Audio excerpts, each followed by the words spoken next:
actually hear you guys singing, they'll be aware that if you talk at all, these are live, during the service, it's going to get picked up. I mean, if I say something about Stephen Gregorius, Yes, if you say anything, the they're gonna most hear it. awesome thing in the world, I probably might say that. Okay. I might say that, especially if you do all the owl stuff.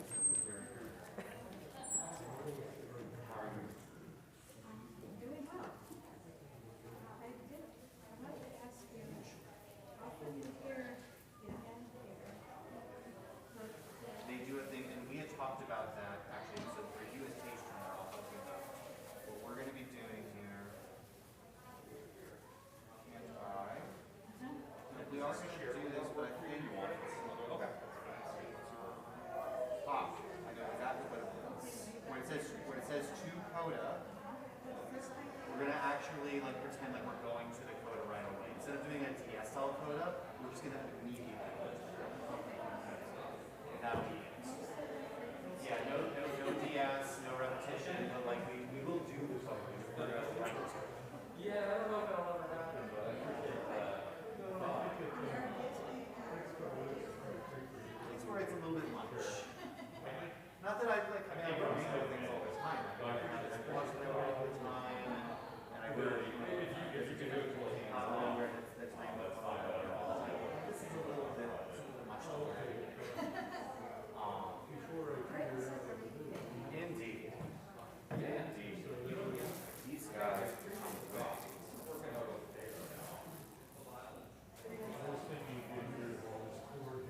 yeah, I don't know. I mean, usually I'm the discerning one, so I feel like if I'm happy, most other people are.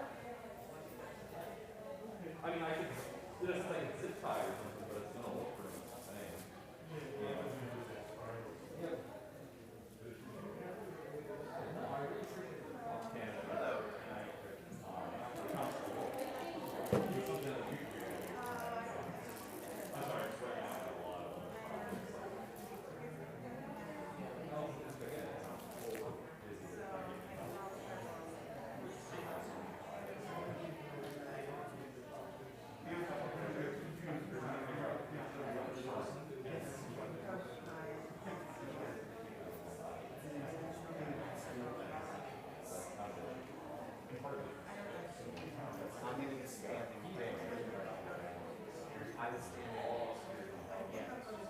In order to have the stand on the other side, I would have to stand there, and then you would turn.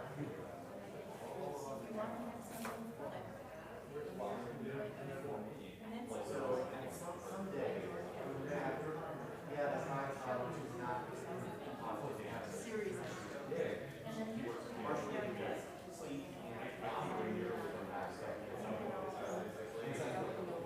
it has bigger than but let's see eventually. Yeah.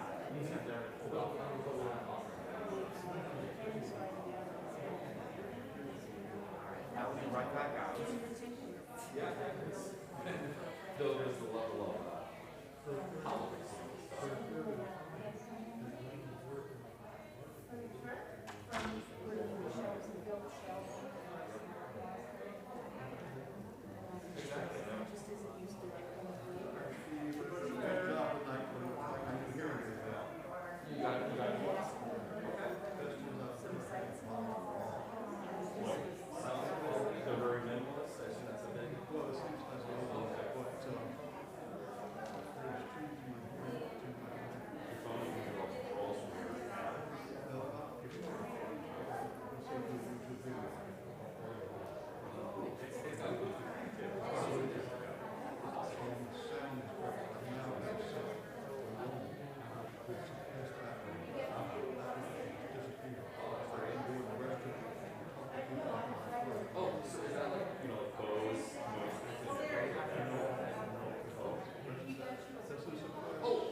Shabbat Shalom, everybody. Shabbat Shalom. We aren't starting quite yet, but I did want to encourage people that before we get started, we made our seats a little bit different tonight. So I'll be talking about it, but I do want to encourage people to sit in little groups because we might be asking you to discuss certain things within those little groups.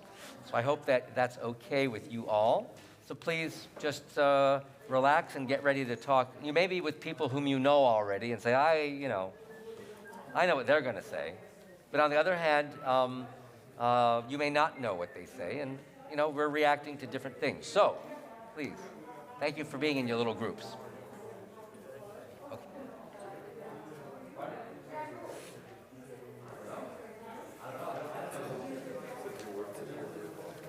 I usually work every day except for Saturday and Wednesday. Yeah, Wednesdays and Saturdays I have off. Yeah, so today I worked 2 a.m. till it was an easy day. I had Sorry to interrupt. I just wanted to let you guys know. So this mic setup works really well for picking you up while singing. Just being aware that if you're doing talking, they'll probably get picked up during service. Where people down there went through and they'll come through like online. right. So pretty much once service starts, I'll let you live. Okay. No top secret information. No, exactly. It's a couple of secrets.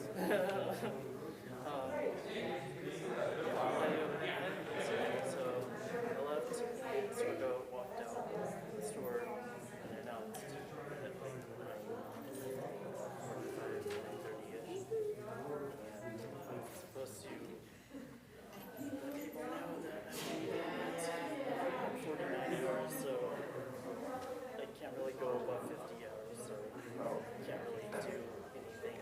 The inventory problems, as you can probably see in the headlines, Target has Target, Walmart, and a lot of other brick and mortar stores have issues with keeping inventory under wraps in the warehouse. So pushing it out to the sales floor, and we don't really have space for it. And we're also under remodel, so Target. Philadelphia. That's really, it's really, it's convenience store. It has underground parking, but remodeling, so I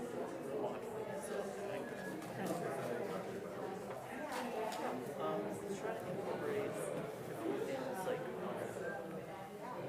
brick and mortar Ulta stores. They're not doing so well lately, so we're trying to incorporate it into the store. We're revamping technology to extending the grocery department because a lot of people grocery store shopping on that.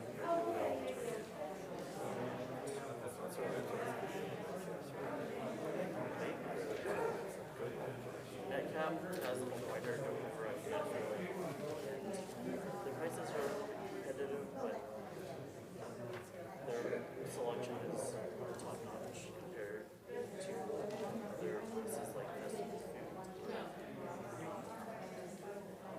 Other grocery stores or maybe We go to church, we also go to the church. West side. That's big. Not quite as big as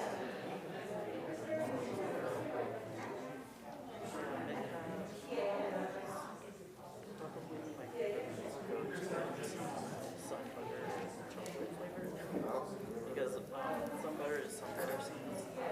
So friends, remember how we mentioned there was going to be some like opportunity for text study and things like that during service? You all can be your own cohort. I don't know whether or not we can turn the microphones off during those times. Let me check with. services like. Okay, hold on one second. Let me check in with them.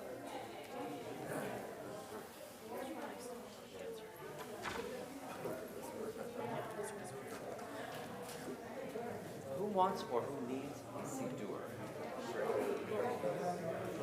There's some right back there. I want to make sure you have. So here is one for you. And Annie, let me get one back here for you.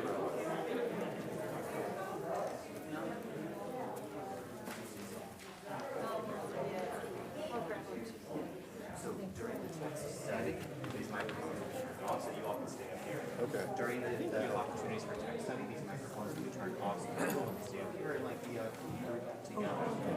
Totally. Okay.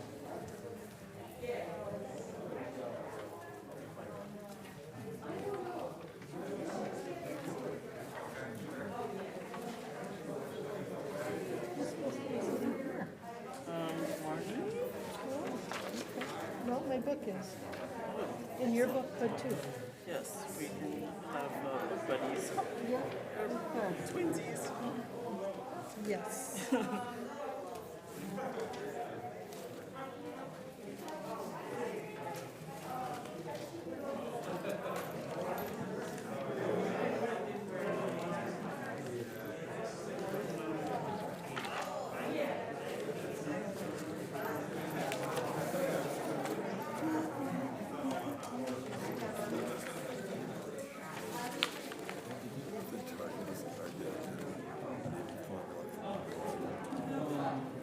I'm not sure. I don't really work in the BB department, but we are getting like some.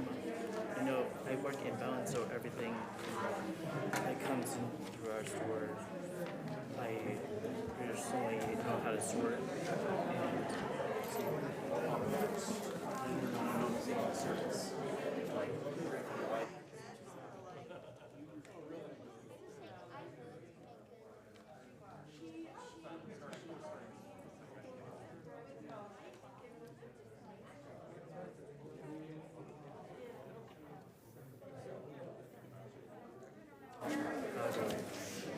Maybe it's closer to that general vicinity geographically by the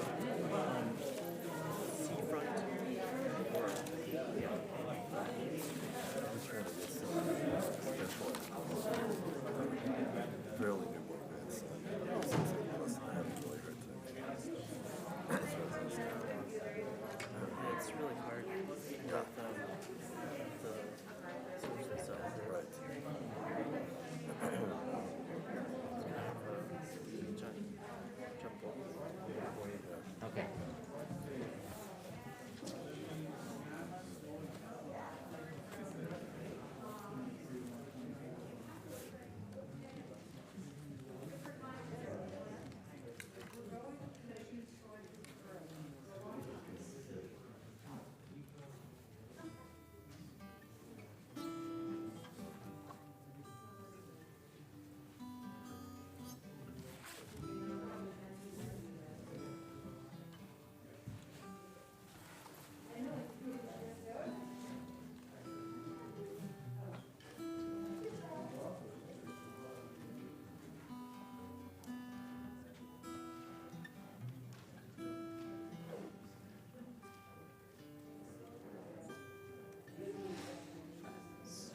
Ready?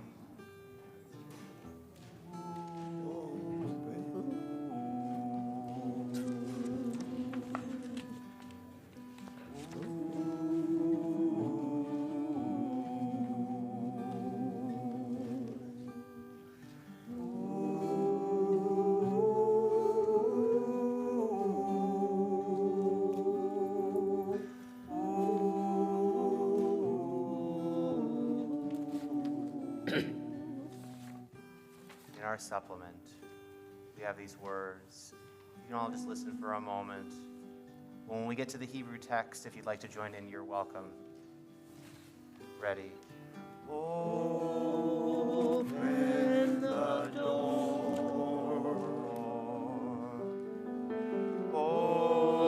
Open your eyes.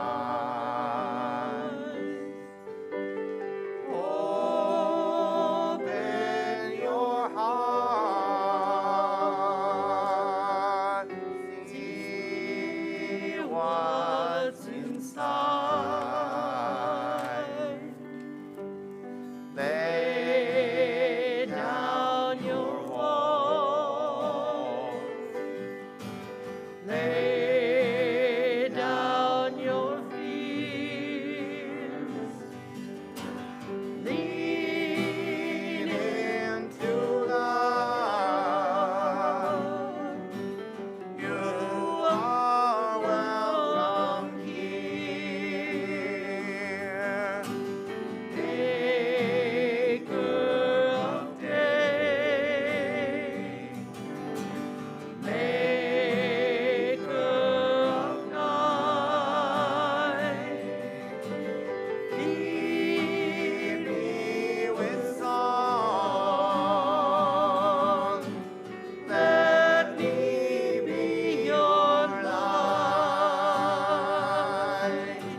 Shevet kulanu, gam yachad. That's really two different thoughts.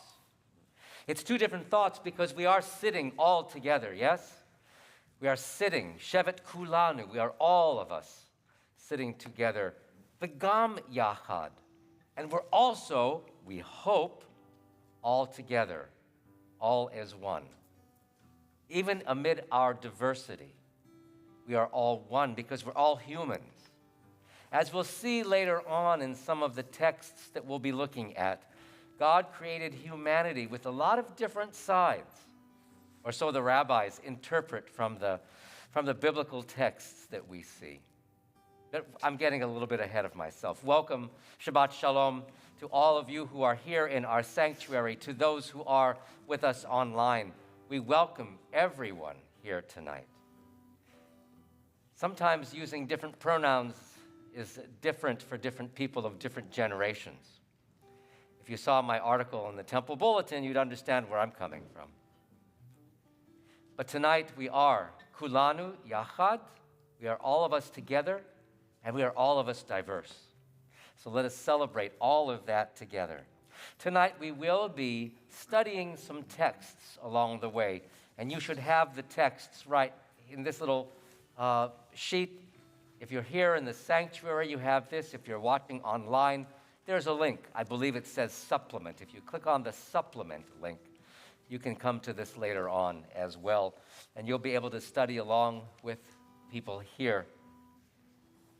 Tonight, we do celebrate our own diversity, and I want to call your attention to the first reading, really at the top of page 1 of this supplement, just to get us going, not necessarily to engage in discussion so early, but if you are here in our sanctuary, you are seated in little mini rows of 4. Maybe there are some 5s in some instances. And during the course of our worship tonight, we're going to ask you to read some texts and maybe discuss them a little bit within your little groups of 4 or 5 or 2 or even 1 if you choose to be alone in our oneness here tonight. That's okay too. Kenneth Stone and Teresa J. Hornsby write, to queer is to complicate, to disrupt all kinds of orthodoxies, including at least these 2. Those that take our current sex and gender regime as natural and God-given, and those that posit the Bible as a flat, transparent window into the divine mind. And we do a lot of different things. We talk about a lot of different kinds of people in our lives. And yet we see among us the variegated life that we all live, whether we are different colors, whether we are different religions, whether we are coming from one place or another. And we are here to be with one another in our diversity. But Shabbat is with us as well on this Shabbat of pride, and we are grateful for this day of rest, which allows us the time to study these texts and maybe others that we have in our experience. I would like to invite Dean Zimke and Paul Grossberg to our bima to offer a meditation before we light our Shabbat candles. And if you have your prayer books with you, which I hope you do, we're also going to be singing together the candle blessing on page 120.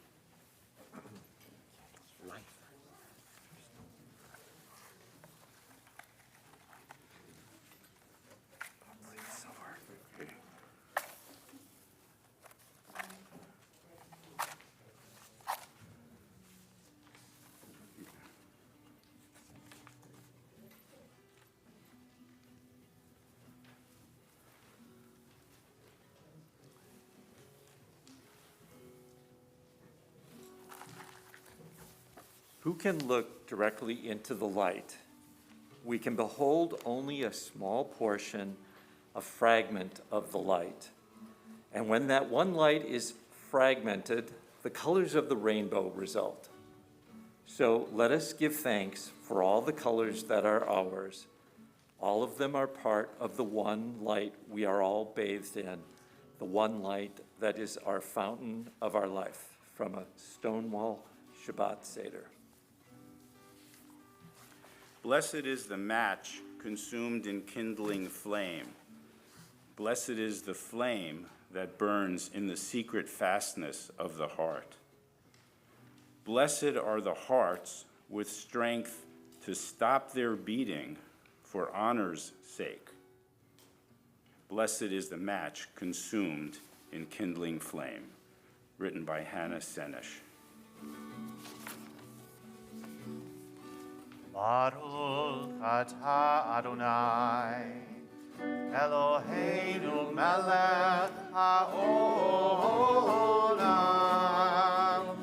asher kireshanu b'mitzvotav, v'tzivanu lehadlik ner shel Shabbat.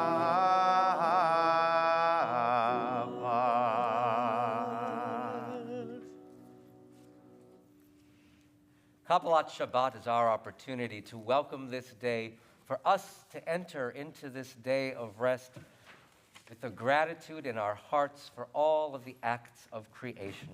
We begin Kabbalat Shabbat on page 134. Neharot Imcha Uchaf. Page 134.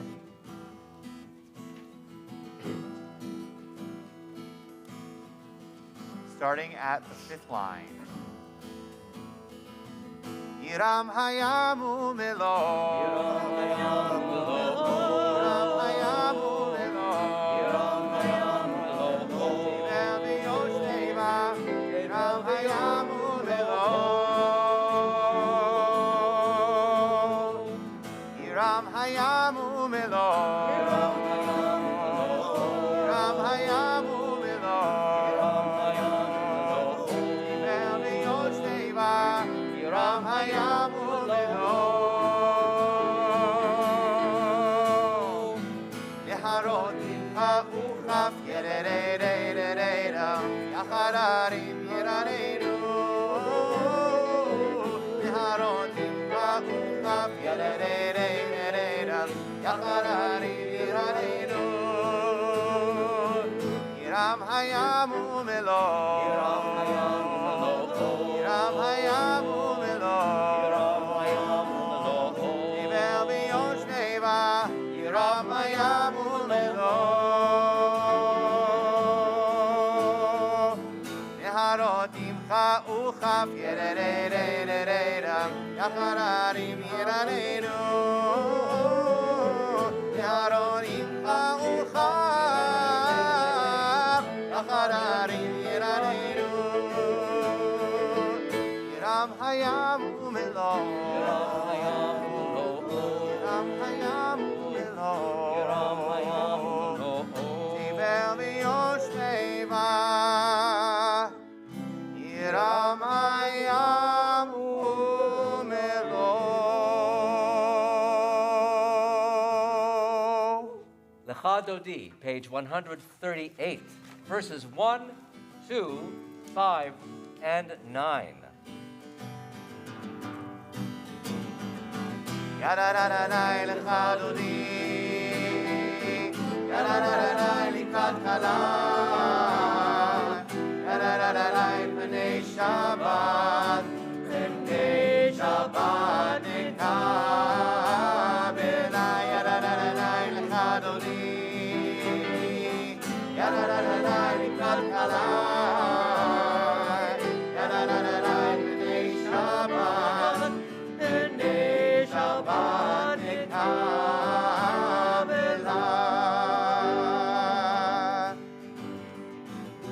Shamor v'zachor b'dibur echad. V'shmi'anu el hamiuchad. Adonai echad. U'shemo echad. V'shehu tiferet v'litilai. Lai, lai, lai. Ya, la, la, la, la.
kala. Yarananai b'nei Shabbat. B'nei Shabbat nikavela. Verse 5. Hitoreri, hitoreri, kiva orech, umi ori, uri, uri, shavei, kevod Adonai, alayich niglai, ay, lay, lay, yadadadadai, lechadoni, yadadadadai, likrat kanai, yadadadadai, b'nei Shabbat, b'nei Shabbat, nekavela. Verse 9. Oi v'shalom, ateret ba'ala, gam b'simcha, uv'zola, toch emunei, am segula. Oi chala,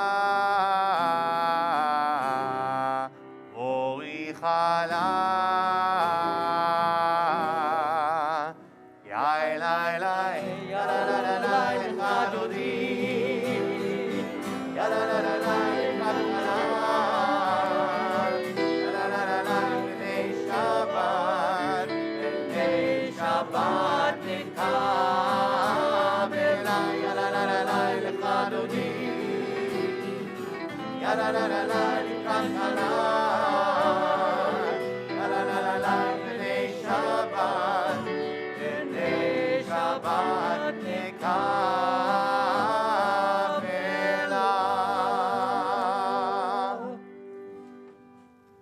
A song of gratitude for this Shabbat day, page 140, Tov Lehodot. מזמור שיר ליום השבת. טוב להודות אדוני. טוב להודות לאדוני. ולזמר ולזמר לשמך העליון. טוב להודות לאדוני, טוב להודות אדוני, טוב להודות לאדוני, ולזמר ולזמר לשמך העליון, טוב להודות לאדוני. להגיד בבוקר חסדך, להגיד בבוקר חסדך, באמונתך בלילות, באמונתך בלילות, טוב להודות לאדוני. להגיד בבוקר חסדך, להגיד בבוקר חסדך, באמונתך בלילות, באמונתך בלילות, טוב להודות אדוני.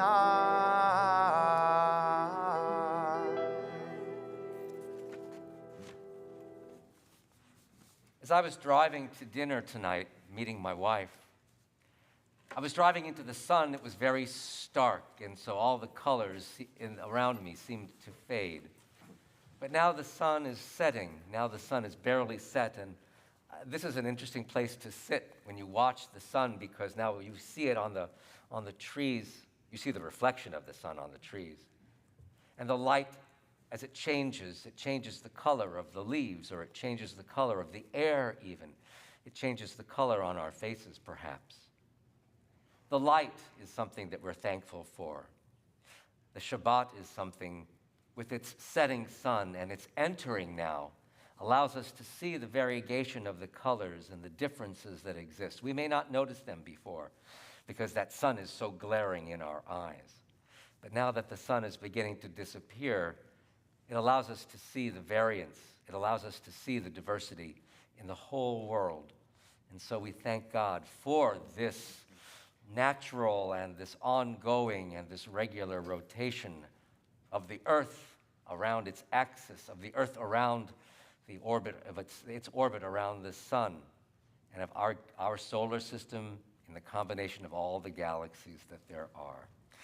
Our service begins with now a call to worship with Ma'ariv Aravim too, with thanking God for the miracles of nature. We invite you to turn to page 146, and we invite you to rise for our call to worship for Baruch Hu.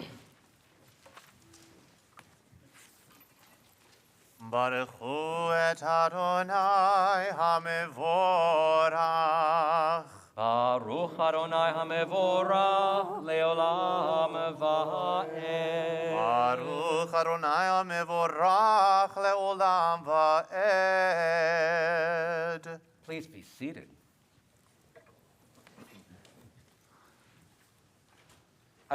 We'd like to have you refer to page 1 of the supplement tonight. So much of what we do in our lives is based upon how we feel and based upon our opinions and based upon our own interpretation of text or our own interpretation of the phenomena of nature. So I wanted to share this text with you, and I'm going to ask you to maybe discuss it a little bit in your groups. I'm going to offer this text aloud myself. This is from a midrash called Tanchuma about the book of Exodus, which is the word Shmot. And the rabbis write this. This is 5th or 6th or maybe 7th century. Observe that God's voice went forth to each Israelite in accordance with the individual's capacity to receive it. This is, by the way, when God was giving the 10 Commandments. The elders, the men, the youths, the little ones, the sucklings, each heard it according to his own capacity. Even Moses heard it according to his capacity. As it is written, Moses spoke, and God answered him by a voice.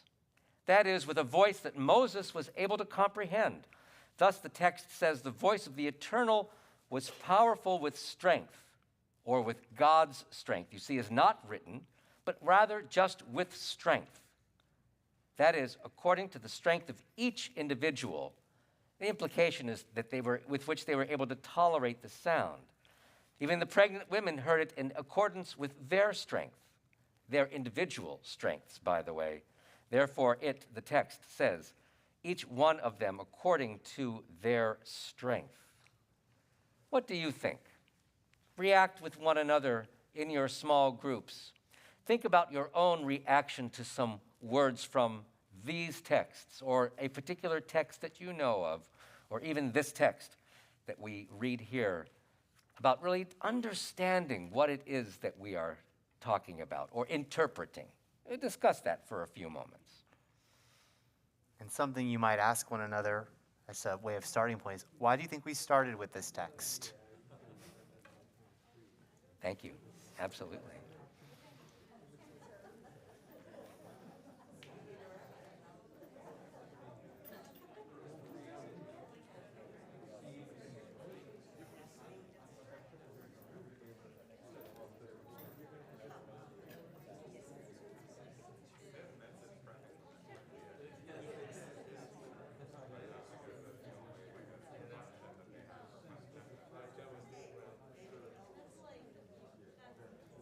Patricia, can I move this chair for you?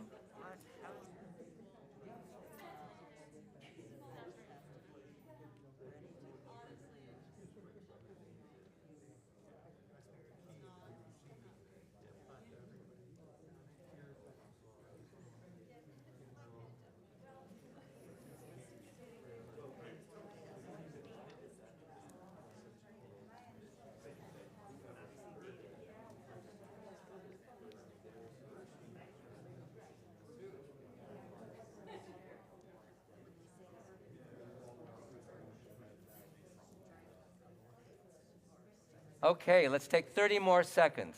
Share some last thoughts.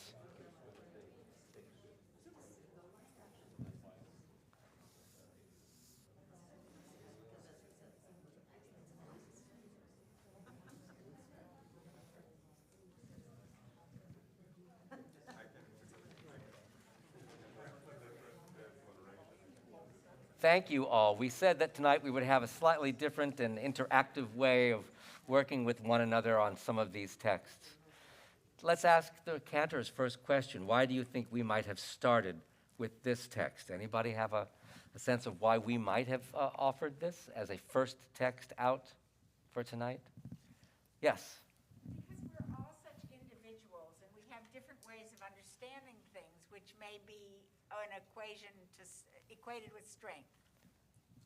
Because we're all individuals, and say it again, Marnie.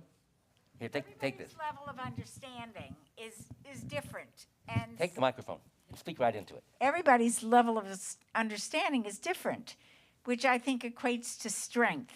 You know, it depends on how learned you are, or how pious you are, or how observant you are, or non-observant. But everybody has their own way, and the text means that everyone uses their own way to understand things. Anybody else? Yes. Well, the question Cantor posed was, why was this first? And why do you think I might, like, for example, when I'm doing a queer text study, why do you think I might bring this text in first before we start any of the others? Well, to me, it poses a direct affirmation of what Stone and Hornsby said at the beginning, which is that the Bible is not a flat, transparent window that you simply, there is one truth, all I have to do is look in the window and there it is. It's based on individual experience and of the words. Exactly. And interpreted through our current situation. Thank you. Other reactions to this text in particular? Do you agree with it? Do you feel comfortable with it? We have two hands up. Let me go over here and then back there. Hold on. By offering this, it's a way of saying there's space between us that we can keep open if we need, or come closer to each other and be understanding of each other.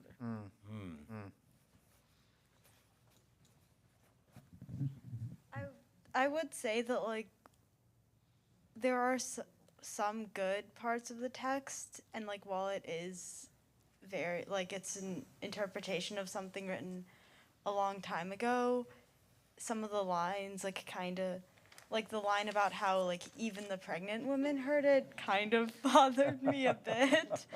But, yeah. So the rabbis in their day were indeed Fair enough. working. And we have to figure out, like, the parts of it that might not resonate with us and, like, hold those, right, and acknowledge those, but maybe see, is there something that we can learn from the idea that they're trying to communicate? Understanding that the rabbis were working from a particular value base, which is, 1,500 to 1,800 years old. We acknowledge. It is a fair point. Absolutely. One more, yes. And then, Rabbi, once I'll have something to say after that. Well, yeah, I was going to say the other thing that, maybe it's from Hollywood, this idea of, sort of like the burning bush or whatever, that it was, given to them that they could only comprehend, sort of like in terms of the volume or whatever. And so everyone probably remembers a little piece. And in terms of our tradition being originally based upon all language and before it was written down, it just sort of like what gets remembered. Cantor, go ahead. So I want to touch on, like, that one little part of what you just said, that each one person has a little piece. Because that is exactly what the Midrash, at least in my opinion, is trying to communicate, that if each person heard Revelation a little bit differently, then each person really only heard one part or one aspect of Revelation. So then how does Revelation become complete? How does the revelation of Torah in the world become complete? We have to share it with one another, our perspective, our Torah, what we heard when Revelation was offered. And if we don't, then revelation can never be complete. If we exclude certain voices from the conversation, then revelation of Scripture, revelation of Torah cannot become complete. And it's important that people learn to share and learn to accept one another's understanding and one's interpretation of any part of Revelation. And it's only through the communication of those concepts with one another that we make Revelation even more complete. And we acknowledge that God did indeed allow each of us to hear differently and understand differently. Before we move on, I realized we were looking that direction. Were there any hands up back over here that we missed? No? Okay, good. Just wanted to make sure. Continue with the Hatima. And then Sure. And so, in honor of this offering of study as a form of prayer, I'll conclude by just saying, Baruch atah Adonai ha'ma'ariv aravi. Amen. We continue on page 150. Speaking of Revelation.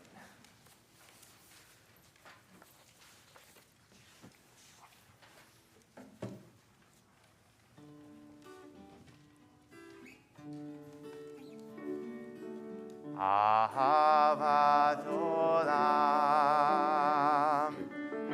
Yisrael Amcha ahavta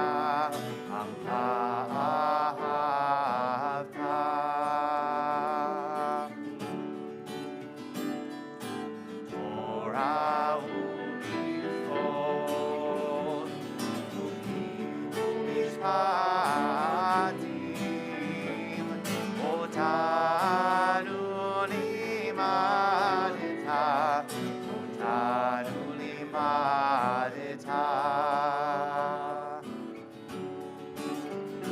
Al Kein Adonai Eloheinu b'shofteinu u'kumenu nasiach b'chukecha ונשמח בדברי תורתך ומצוותיך לעולם ועד. כי הם חיינו לאורך ימינו ובהם נגע יומם ולילה נגע יומם ולילה.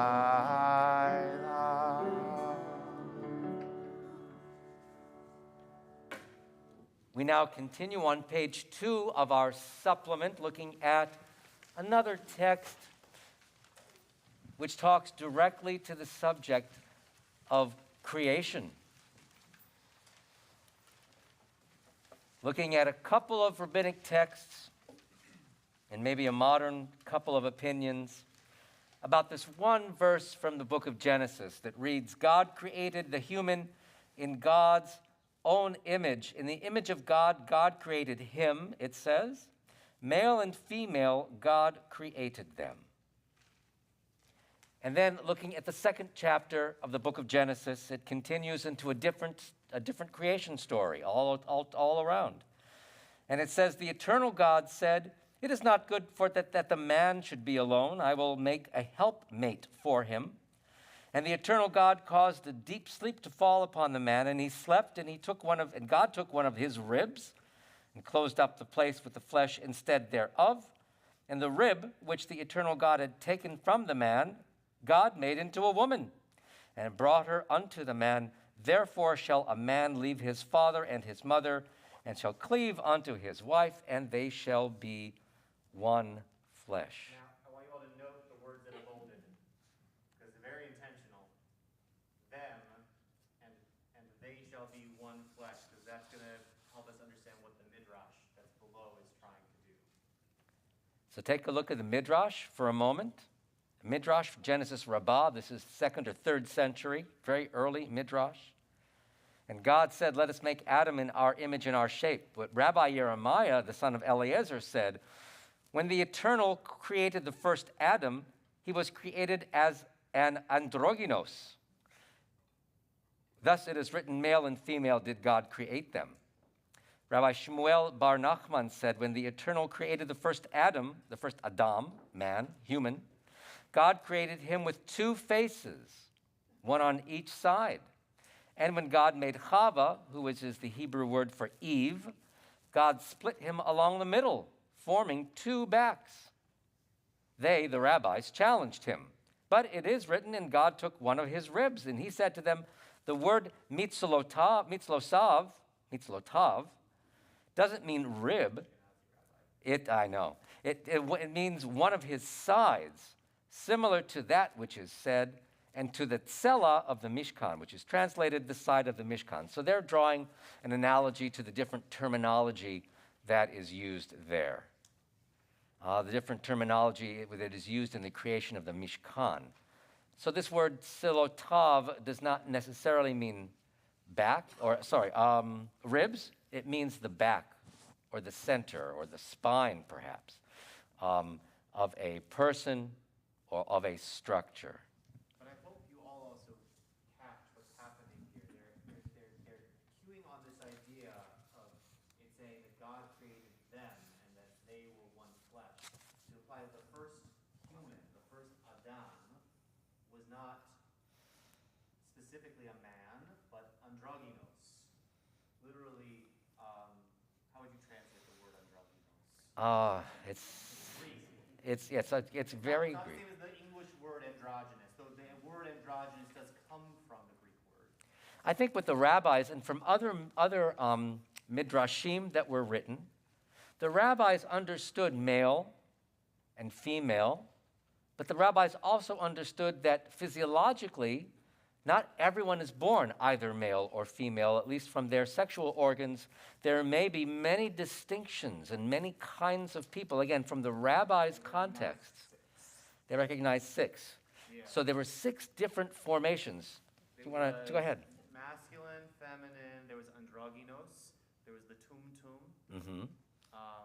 there was the ailonit and the saris, and I don't remember what they all, but they were different.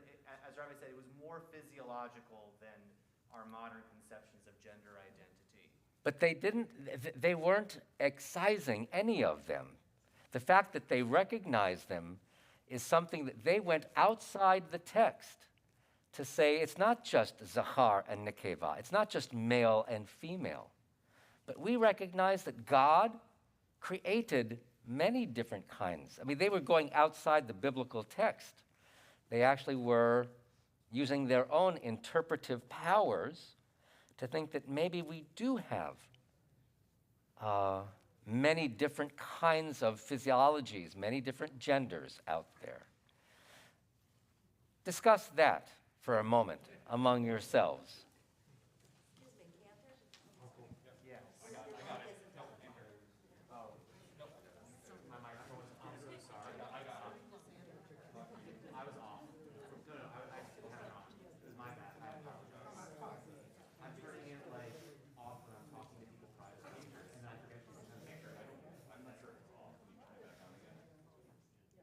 It should be on now.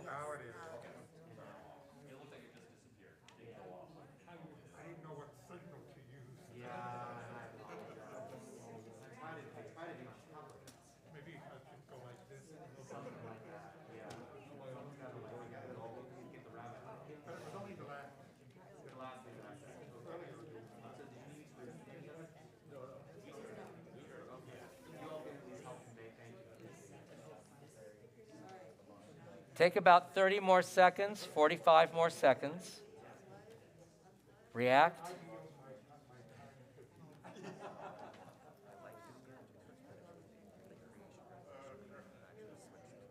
I understand. If you want to stay with the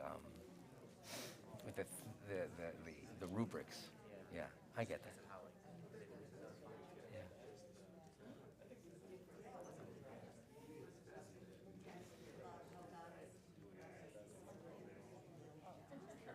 So now, this is the question I would pose to you.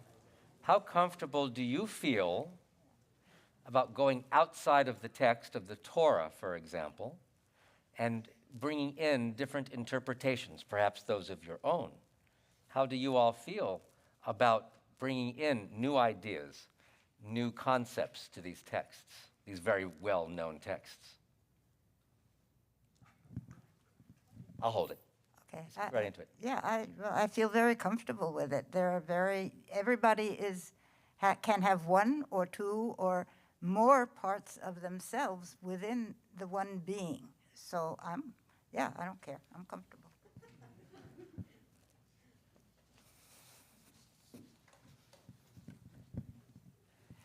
I was just remembering Mark Samith, Rabbi Samith's weekend here, exploring the name of God as dual-gendered or beyond, so that even you don't need to go outside the text to understand that not just human beings, but God itself, herself, himself, can be at least two genders and possibly a blend of more, non-binary anyway. Thoughts from others in the congregation?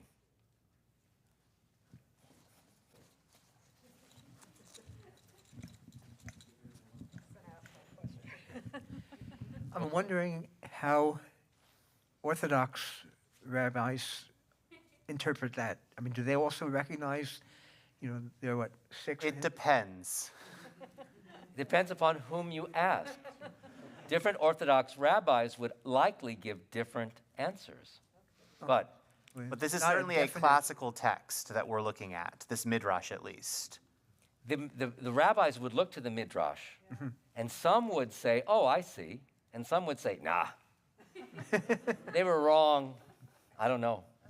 Or that it's not relevant somehow. Those with different orientations here, meaning different religious orientations, may have something to say about that. Fred, did you want to add something? Yeah.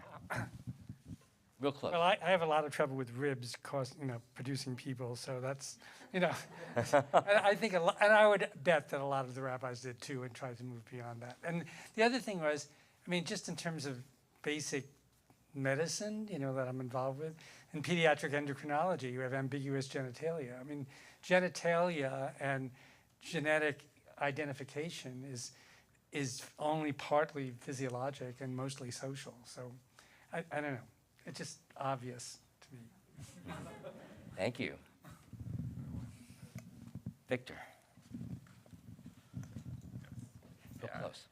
Can you hear me? Yes. Okay. Yeah, I think at least when I was reading this and interpreting it, it feels like I think we are trying to limit, or I guess put our perspective to limit God's capabilities, right? I think when we try to put things into these specific boxes, at least that's what I interpreted as, using our perspective to limit God's power. Thank you. I saw that, did you still have a thought? Judy. Hold it real close to your mouth. Okay. So I welcome all people, and I feel comfortable with all people. And when I hear Adam, I think of our blood. And I know we have different DNA, but I think of Adam being the person.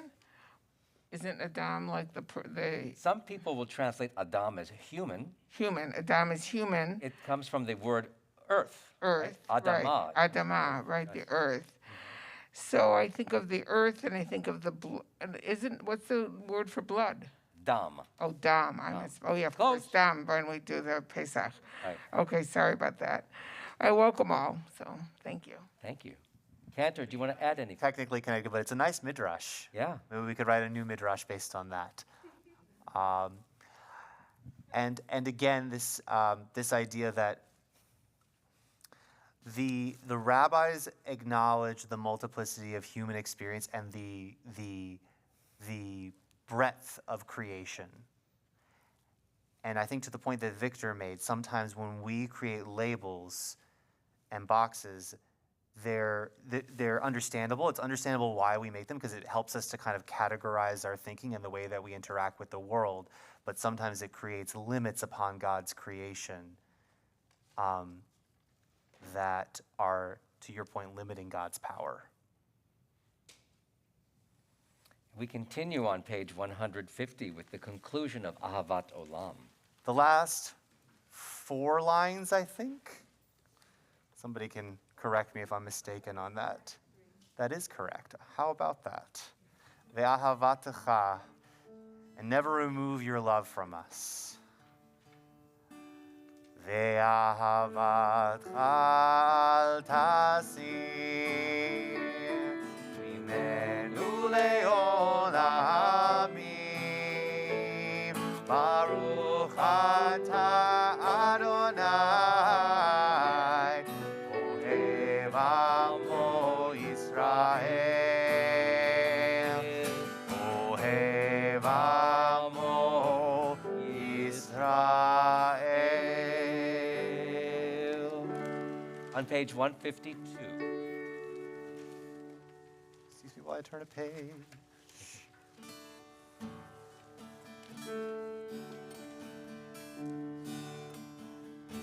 Shema Yisrael, Adonai Eloheinu, Adonai Echad.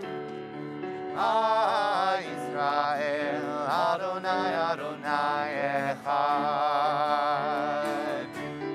Shema Yisrael, Adonai Eloheinu, Adonai Echad.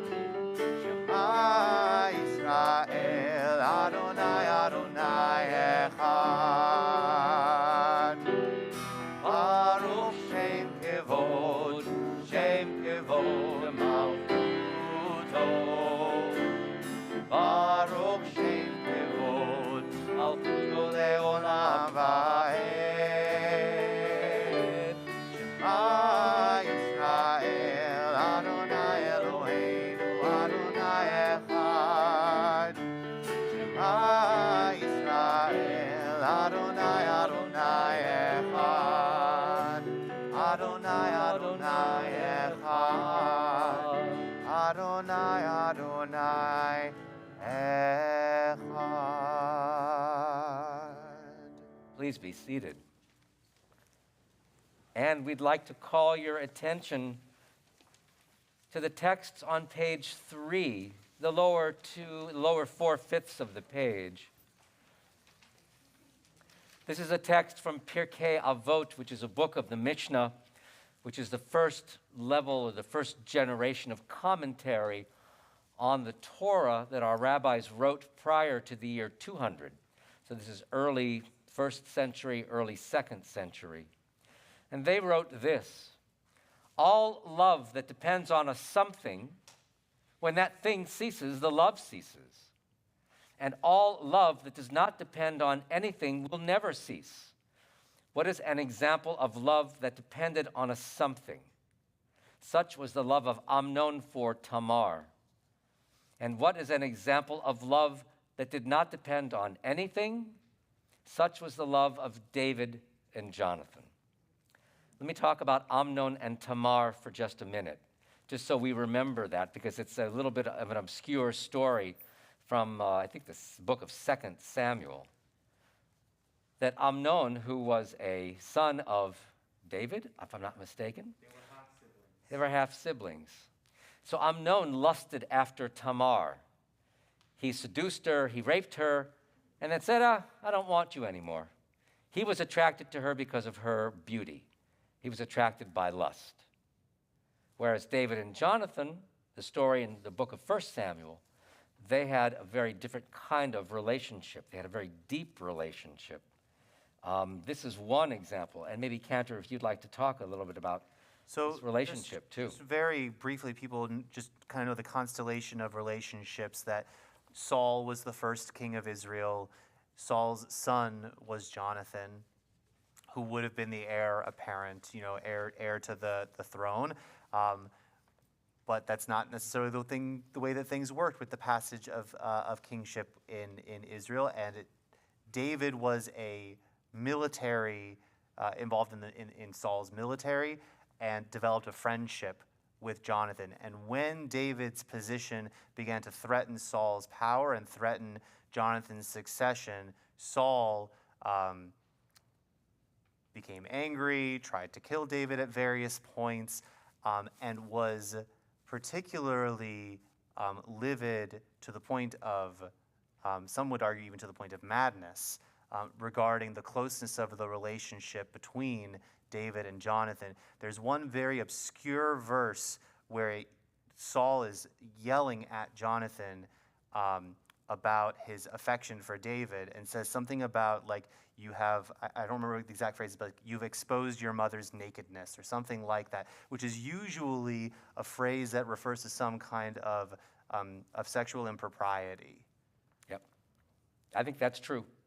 And Saul's anger grew to such an extent that Jonathan ran away and said to David that we have to do something because my father is going crazy because A, he's very jealous of your authority, very jealous of your military might, very jealous of your military strategies, but he also is very jealous of your and my affection to one another. And in the text of the Bible, this is just one brief example, but there are a number of examples where we learn something about the relationship between Jonathan and David. This is from the book of 1 Samuel. David swore further, "Your father knows well that you are fond of me, and has decided that Jonathan must not learn of this or be grieved. But as the Eternal lives and as you live, there is only one step between me and death." Jonathan then said to David, "Whatever you want, I will do it for you." There is ambiguity, some, about the relationship between Jonathan and David, these two biblical characters who were quite important in the history of Israel, to the extent that some of the rabbis believed that maybe there was something more in this friendship between Jonathan and David, and they were very easily they wanted to talk about it. They easily spoke about it in some of their writings. Sure, and then of course we have a whole, we are now the inheritors in our generation of a whole, and I would say anthologies of anthologies now of Jews and non-Jews who have applied queer theology and queer theory to our text in a way that has opened up the possibilities of how we might interpret and connect with these things. I was mentioning to the rabbi, I recently read an article that was doing a deep reading of the text, suggesting that it's possible that there was a one-sided romantic affection in this particular situation, that maybe perhaps David was had only platonic and brotherly love for Jonathan, but maybe that Jonathan had some kind of love or affection for David that exceeded the boundaries of what was normative within their society or what was expected of his position as Saul's son. It's important not to read our own ideas of sexual orientation and gender identity back onto these characters, because they lived in a very different time with a very different way of connecting with these ideas. But that use of that phrase in that other text that I mentioned before about Saul telling to Jonathan, "You've uncovered your mother's nakedness," does suggest that there's something that happened with Jonathan's affection for David that was beyond the norms. What happens when you read a biblical text? And you can just think about this perhaps, and we're going to talk about it for 30 seconds. What happens when a biblical text like this suggests something that you may not have thought about in the past? How do you feel about moving out of this biblical text and maybe sometimes even thinking about how we impose our views on a biblical text? Talk about that for a few seconds.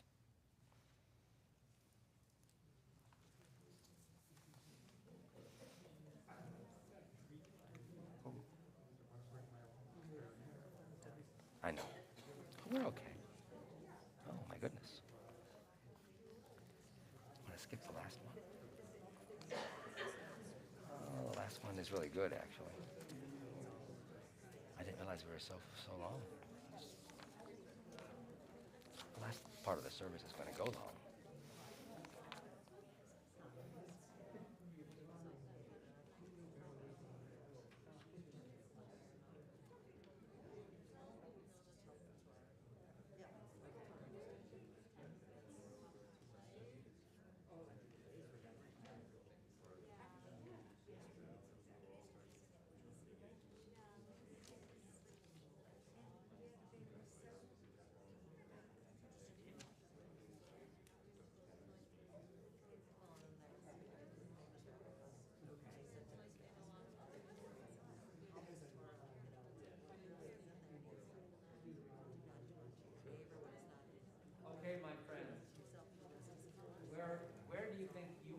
Rabbi.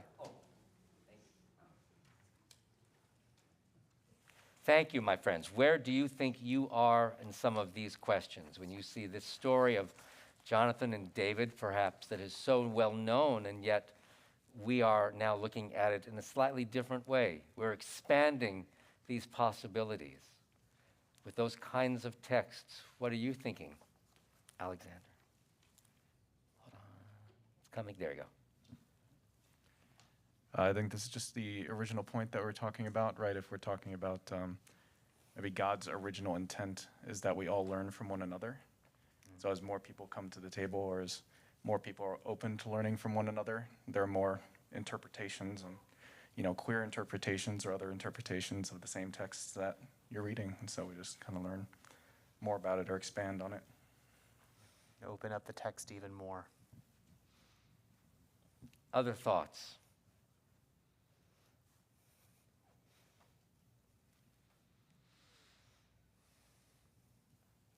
We want to invite you to take some of these texts. Take this home with you. Later on, we'll have a little time for quiet prayer. You can offer some reading there too.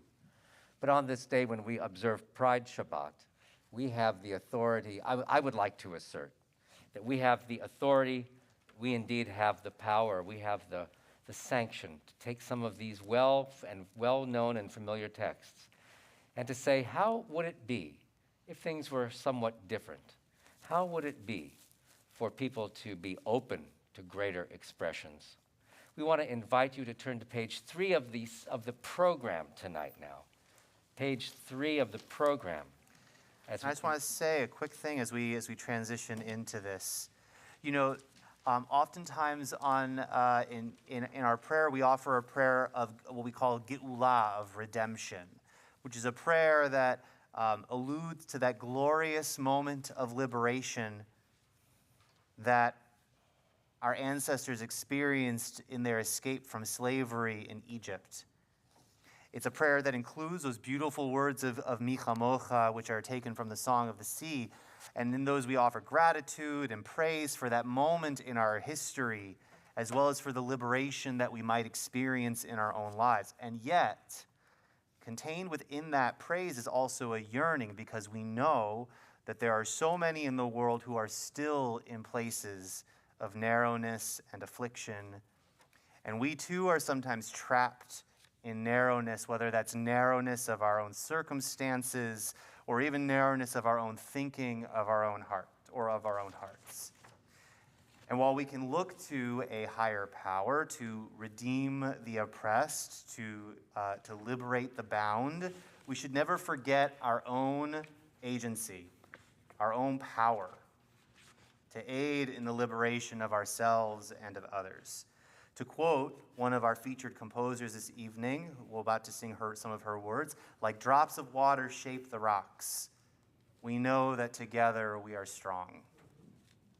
In writing this song, Rena Branson, you can read a little bit of her bio earlier on in that program. Rena Branson pulled Hebrew text from Mi Chamocha as it appears in the morning liturgy. And so we're going to offer her words this evening as our prayer for Geulah, for redemption and liberation.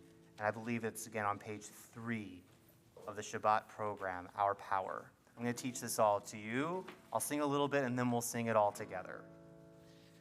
We will not underestimate, try that.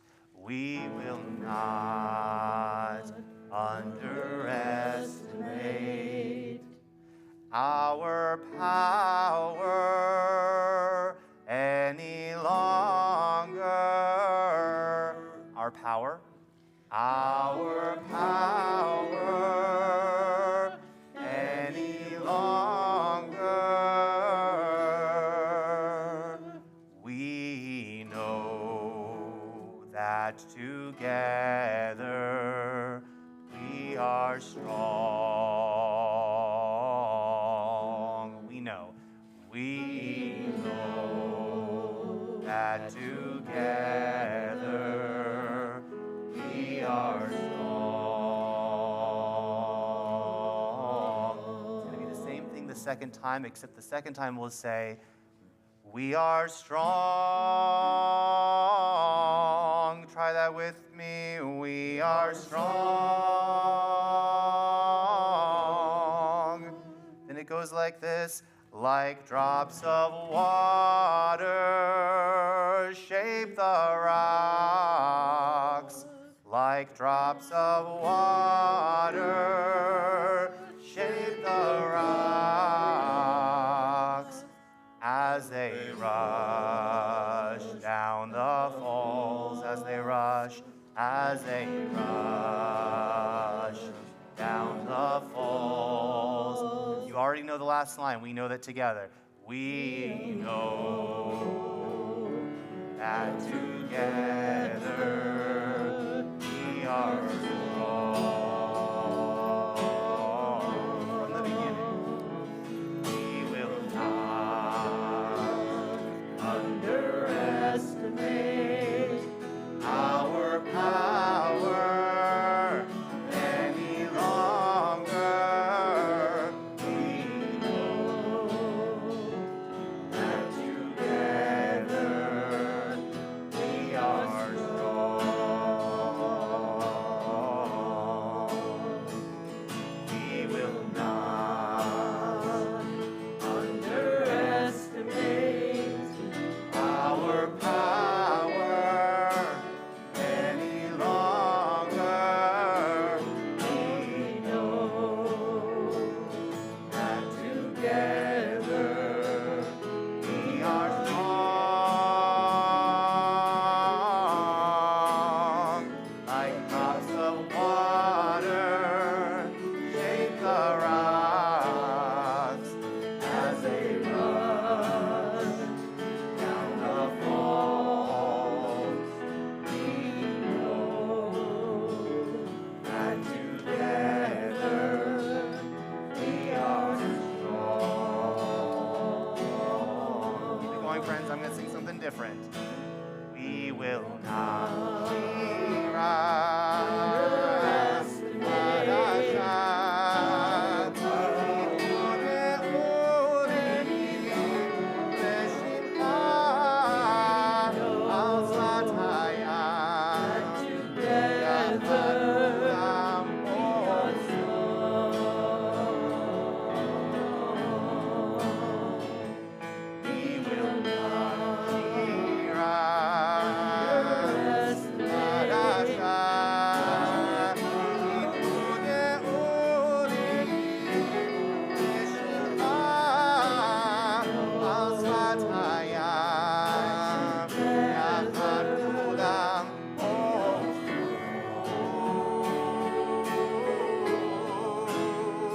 like drops of water shape the rocks as they rush down the falls. We know that together we are strong.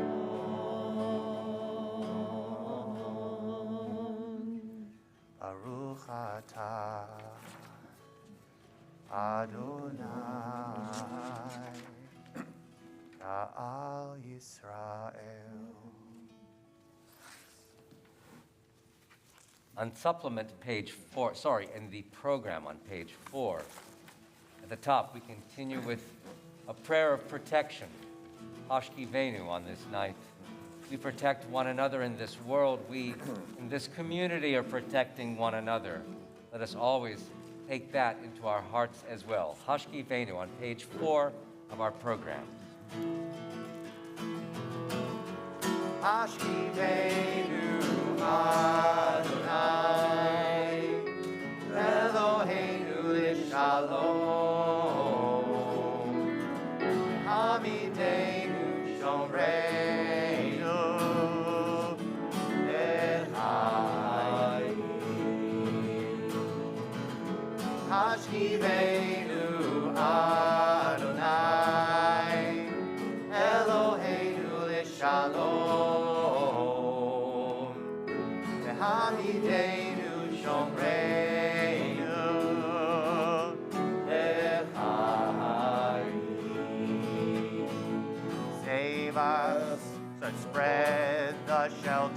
of your peace over us. Guide us in wisdom, compassion, and trust.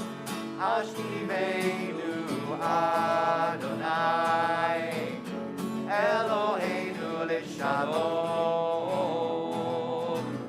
V'hamidenu shomreinu l'chaim.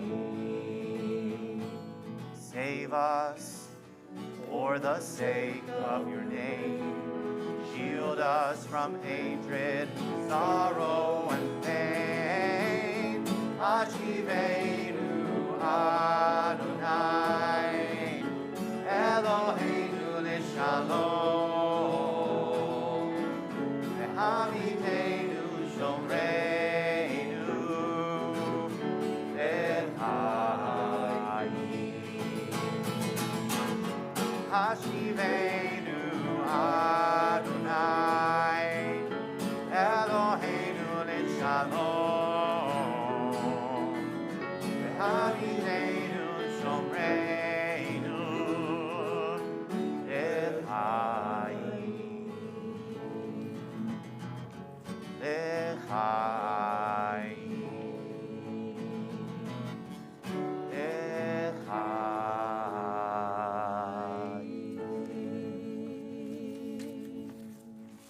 On page 4 of the program, we continue responsively.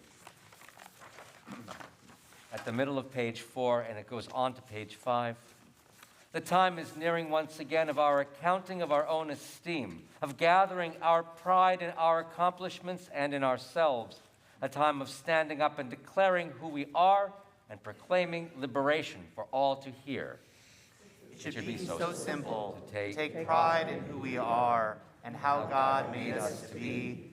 But oh, those walls, traps, and barriers that are put in our way, and all the distractions meant to lead us astray. It has taken so very long, and yet not long at all, to rise and proclaim freedom for ourselves, and many others as well, to make our land free for all who are different, to make it safe for our stories to tell. So now is the time to liberate the land, and ourselves as well, as we declare our love for those like us, or across the lines of gender or of both sexes.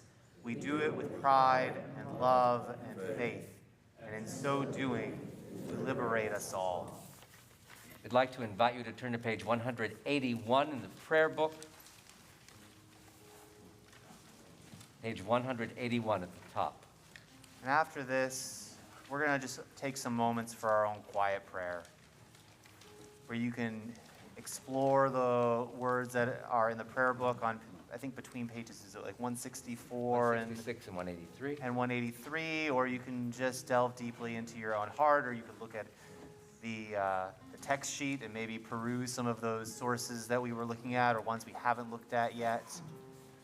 But for now, we're going to try to open up our hearts to whatever we might be wanting to explore in the quiet places that we have inside.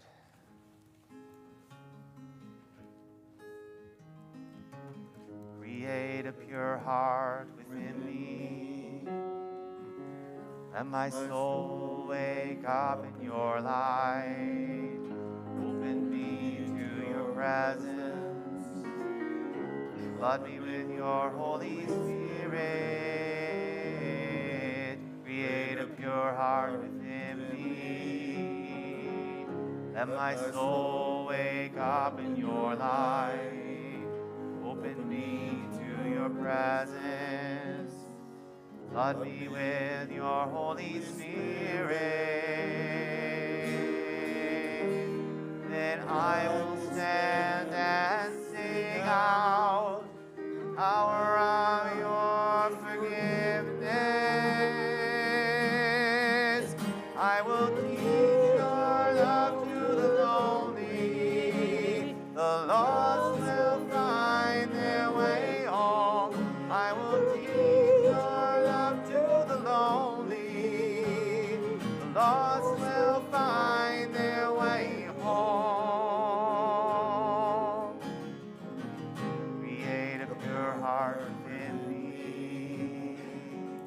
Let my soul wake up in your light.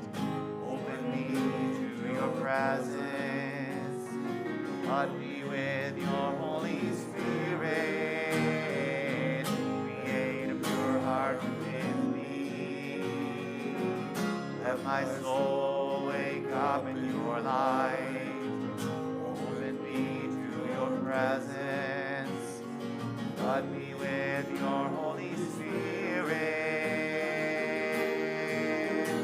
Then I will stand and sing out the power of your forgiveness. I will teach your love to the lonely. Lost will find their way home. I will teach your love to the lonely. Lost will find their way home. Adonai, open up my lips, and my mouth will declare your praise.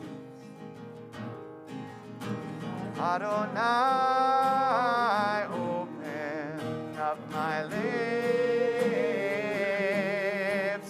and my mouth will declare your praise. And my mouth will declare your praise.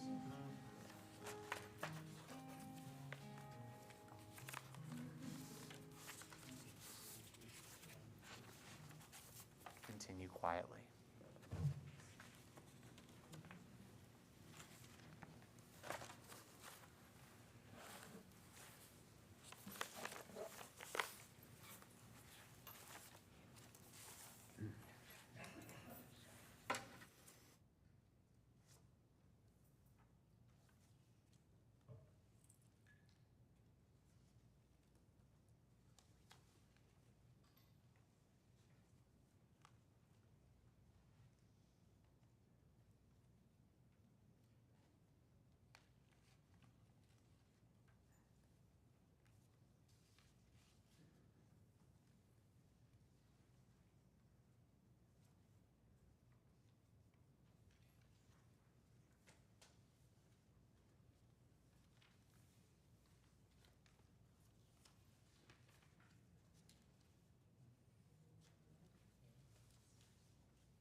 If you're still praying quietly and you want to continue, please do so. We're going to be joining together in a moment on page 180 at the bottom for a prayer for peace. Before we do that, we're going to offer this intention, and the only words that you need beyond what's on page 180 are the words, "I'm not alone."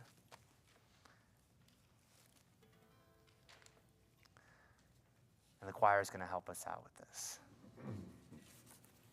I'm not alone, I'm not alone, I'm not alone, I'm not alone, I'm not alone, I'm not alone, I'm not alone, I'm not alone. Let's try it together. I'm not alone, I'm not alone, I'm not alone, I'm not alone, I'm not alone, I'm not alone, I'm not alone. Keep it going. I'm not alone, I'm not alone. I forgot for a minute who I belong to. I'm not alone. Mama Earth, I'm not alone. Wind and rain, I'm not alone. Beauty and the pain, I'm not alone. I'm not alone, I'm not alone. Me, the world was created. I'm not alone. I'm not alone, I'm not alone. I will return. I'm not alone. I'm not alone, I'm not alone. I'm not alone, I'm not alone. I'm not alone, I'm not alone. I'm not alone. I forgot for a minute who I belong to. Mama Earth, wind and rain, beauty and love pain. I'm not alone. Me, the world was created. I'm not alone. I will return. I'm not alone. I'm not alone. I'm not alone. I'm not alone. I'm not alone. I'm not alone. I'm not alone. I'm not alone.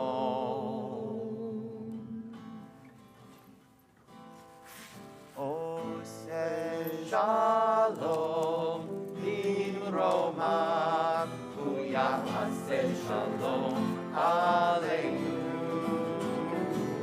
Ve'al Kol Yisrael, Ve'al Kol Yoshvei Tevel.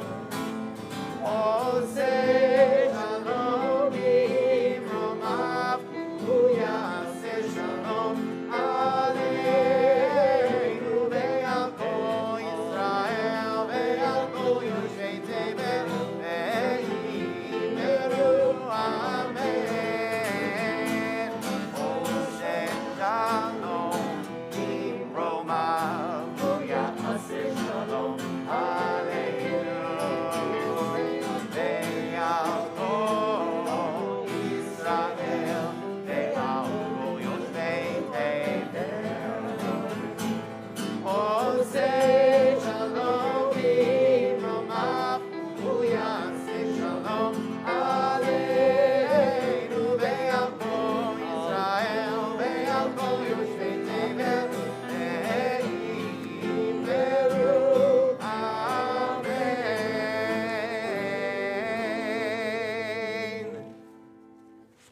I'd like to invite Alexander Lemkin to lead us in a prayer, to offer a prayer rather, on page 6 of the program tonight. On page 6 of the program. And you can come right up to the microphone that's in between the cameras there. Is everyone with me? Yeah.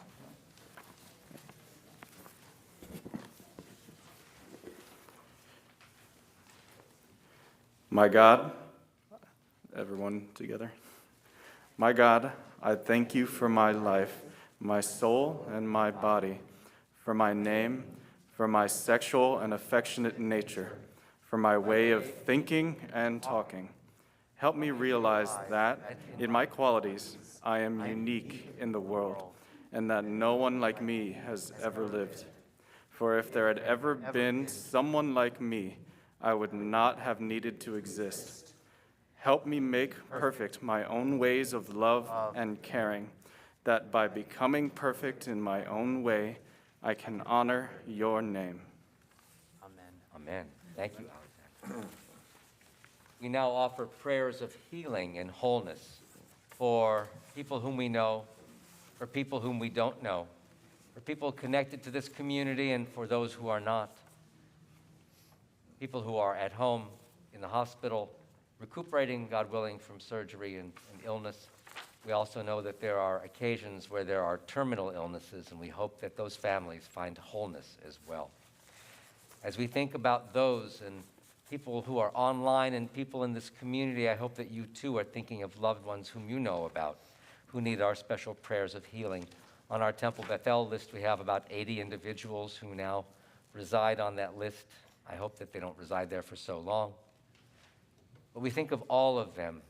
But if there are people here tonight who would like to offer a name of someone whom they think about and whom they know of who needs a prayer of healing, we invite you to add names to those lists of people whom we think about. And we'll just start over here, and we'll go around the sanctuary.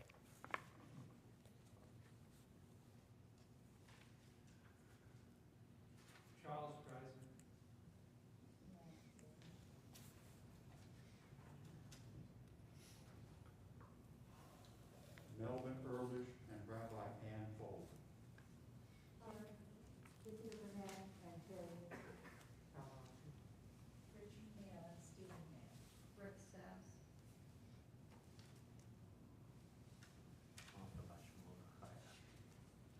Helen Lefkowitz.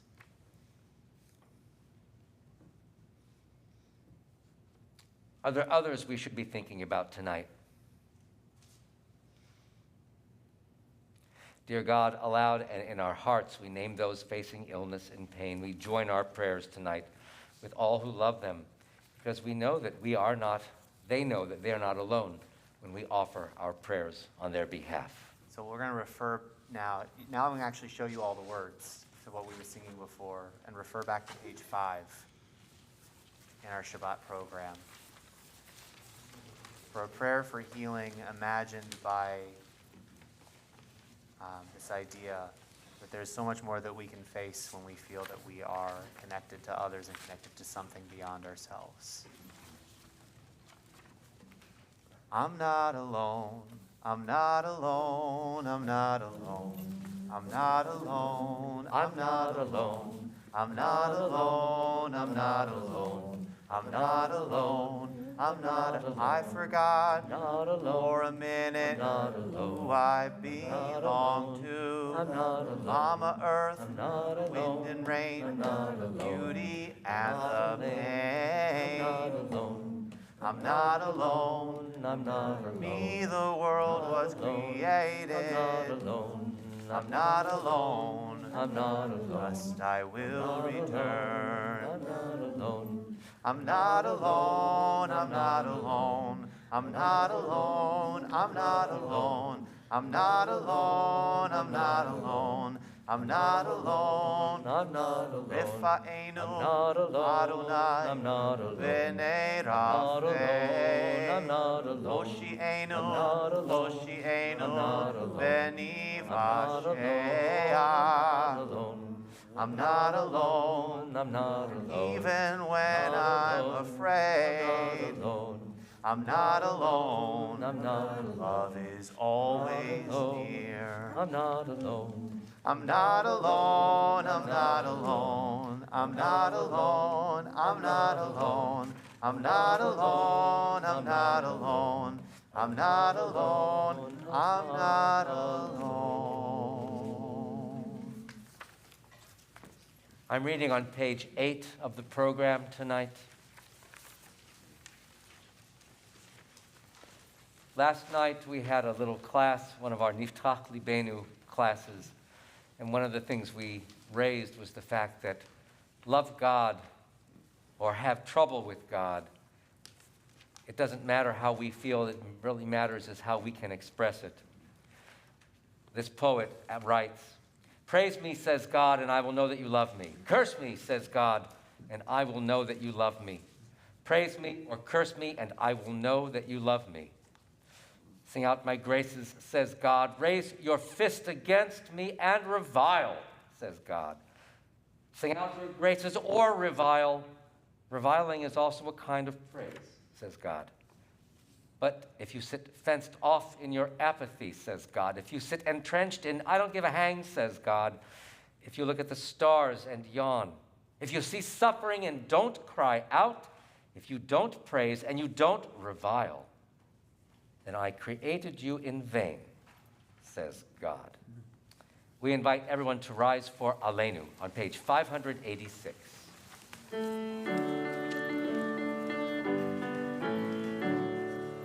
Aleinu l'shabeach Adon hakol, Ateit gedula yoser bereshit, Ruot hashamayim ve'yosed haaretz, Umoshav yikaro hashamayim ma'al, Ushlimat uzo b'govhei meromim, U'Eloheinu ein od. Va'anachnu koreim u'mishtachavim u'modim B'fnei Melech Malkei HaMelachim HaKadosh Baruch Hu. Please be seated. And then all that has divided us will merge. And then compassion will be wedded to power.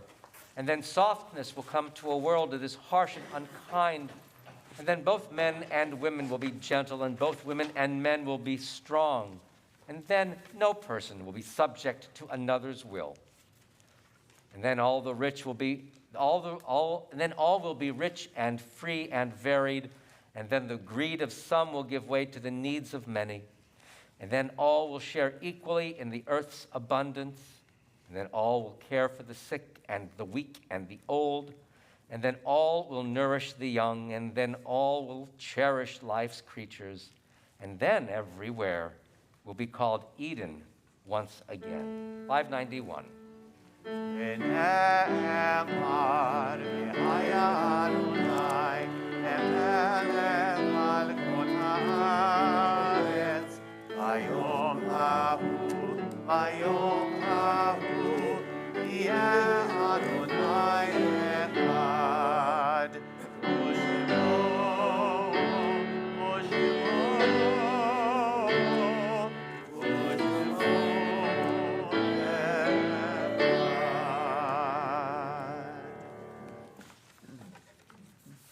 Zecher Tzadik Livracha, may the memory of the righteous always be a blessing. At this moment in our service, we pause to think of those who have gone from this earth. We think of those who died in recent days. We think of those whose Yartzeiten occur at this time, and many others whose lives have been a blessing to humanity. If you are present tonight in mourning or observing a Yartzeit, we invite you to rise as the name of your loved one is recited, and then you'll be joined by the whole community as we recite the Kaddish together. But these are those whom we've taken into our hearts with our own. These are the Yartzeiten that we observe at this time, including those who appear on our memorial tablet. We remember with love Irma Adler, Jeffrey Clay Erlanger, Lloyd Frank, Haskell Friedman, Rose T. Glass, Jules Grossberg, Herman Krause, John Levy, Harry Mertz, Lee Obrasky, Fanny Rubens Phillips, Arthur Rosen, Sarah Schur, Louis Schiffman, Michael Schoenfeld, Al Siegel, Naomi Siegel, Nathan Sobel, May Bernstein Sweetman, Aaron Sweetman, Florence Traubenberg, Anne Paley Woolman. We also remember many loved ones who died because they were sanctifying God's name, because they were simply living, and they might have been cut down because they were members of the LGBTQ community. It's because their beliefs were diverse and varied, and some people can't deal with that. We remember all those, so many instances, who are gone from our lives. Perhaps there are those whom you remember whose names I did not mention just now, but whom you'd like to mention as part of our remembrance tonight. And we invite you, if you would like, to rise and offer the name of your loved one or the name of someone whom you know about who should be on this list tonight.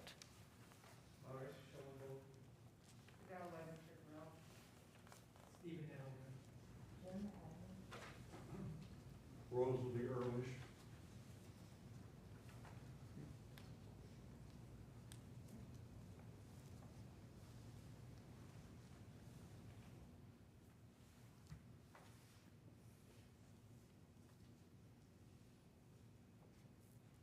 Are there others we should be remembering on this night?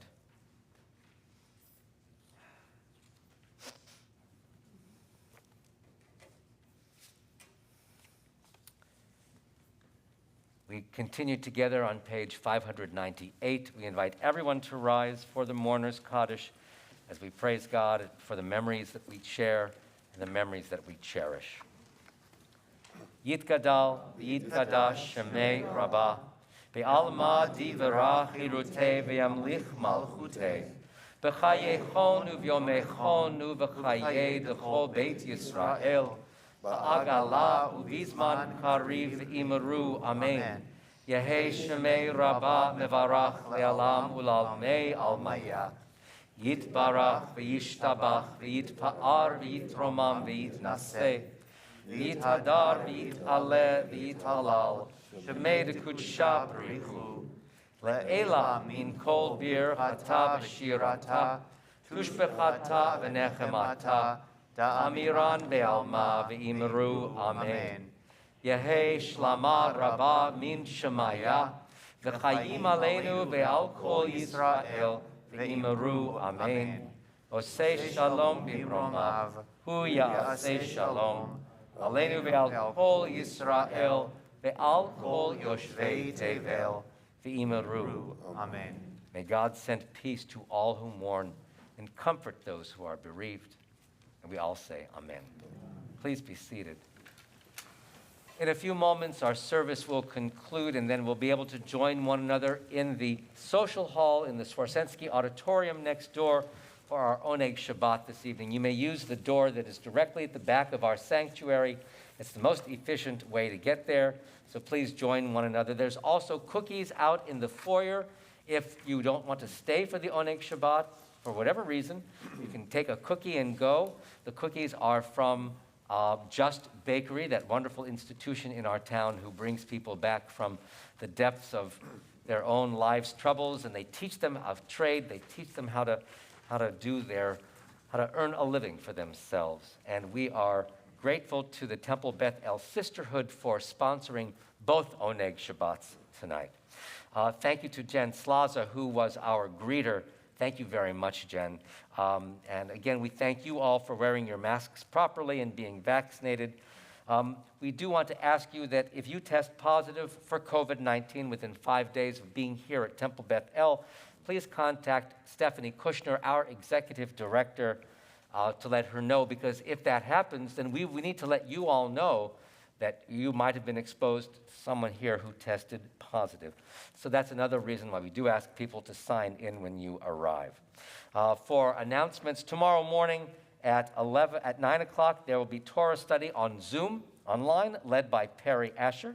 Tomorrow morning at 10:30, you may join us here in our sanctuary as we welcome Camila Garcetti, daughter of Laura Schechter and Vicente Garcetti, who will become a bat mitzvah here tomorrow. We are very overjoyed at that. Next Friday evening is Shabbat Midor Lador, a musical Shabbat for the whole temple family. Next Saturday, a week from tomorrow, we'll have Torah study at 9 o'clock on Zoom, led by Cantor Nami. And at 10:30, we will welcome E.J. Kahn, the son of Sharon and Brad Kahn, who will be here for his becoming bar mitzvah. That's a week from tomorrow. I do want to just ask people, again, choose your Oneg Shabbat with care, but choose it with pride. And we will conclude our service. Cantor. So, friends, I realize that there has been a lot of music in this service that may have been new and unfamiliar, and there was some intention behind that. Something that I have been struck by in recent months is how over the last several years there has been a rising cohort of young LGBTQ activists and songwriters who have been lending their voices to all of the various kinds of issues that we are facing in the world today. And their voices, as we were mentioning before, are so needed. And so I wanted to use our worship this evening as an opportunity to raise up some of those voices like Rena Branson, who taught us about our power, or Allie Halpert, who helped us connect with this idea that we're not alone, which, by the way, was written during the pandemic and was written by two friends who were not able to see one another in person. And I wanted to raise up and just let you know, let you all see behind the curtain, as it were, to why I wanted to raise up those voices. However, we also have to go to our place of familiarity and comfort, and also that which is still remains salient and true and meaningful throughout all the passage of time. And so I recall when the first time I attended a Pride Shabbat service at Congregation Beit Simchat Torah, which is the historically LGBTQ synagogue in New York City, that there was an elderly lesbian couple sitting next to me. Sometime close to the end of the service, they were about to sing Somewhere Over the Rainbow, and one of the women hit her partner and said, "Honey, stand up." It's our national anthem. I had a hard time like holding it together at that moment. But all humor aside, we should not find it at all surprising that somewhere over the rainbow, this song that expresses yearning for freedom and color somewhere, anywhere, would become such an iconic symbol for the LGBTQ plus community. This song that was written by the sons of Jewish immigrants, one of whom was the son of a cantor, I might add, who had escaped pogroms and violence in a region of the world that is unfortunately now again in great turmoil. This dream of the downtrodden to imagine liberation and freedoms not yet tasted. As one of my teachers would have said, there is more to this song than just the notes on the page. I realize that not everyone might know the introductory verse, but please feel free to join in whenever you're comfortable. We're on page 9 of the supplement. Ted, take us away.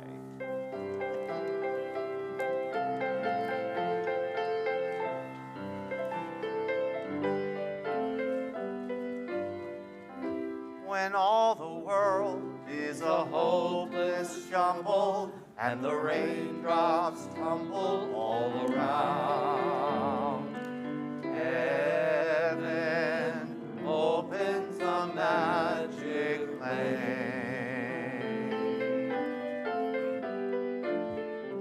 When all the clouds darken up the skyway, there's a rainbow highway to be found. Leading from your window pane to a place behind the sun, just a step beyond the rain.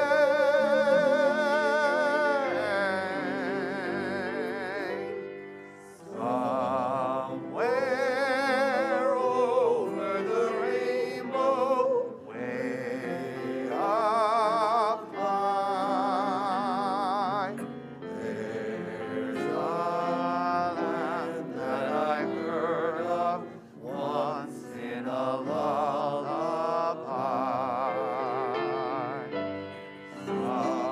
Somewhere over the rainbow, skies are blue, and the dreams that you dare to dream really do come true.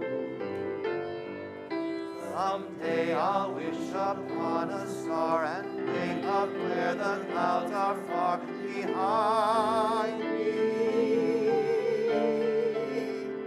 where troubles melt like lemon drops away above the chimney tops. That's where you'll find me. Somewhere over the rainbow, bluebirds fly. Birds fly over the rainbow. Why then, oh, why can't I? If happy little bluebirds fly beyond the rainbow, why, oh, why can't I?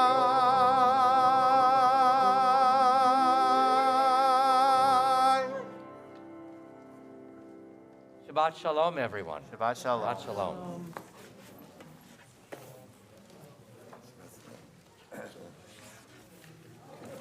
And Fire and to Ted, and thank you everyone so much, friends.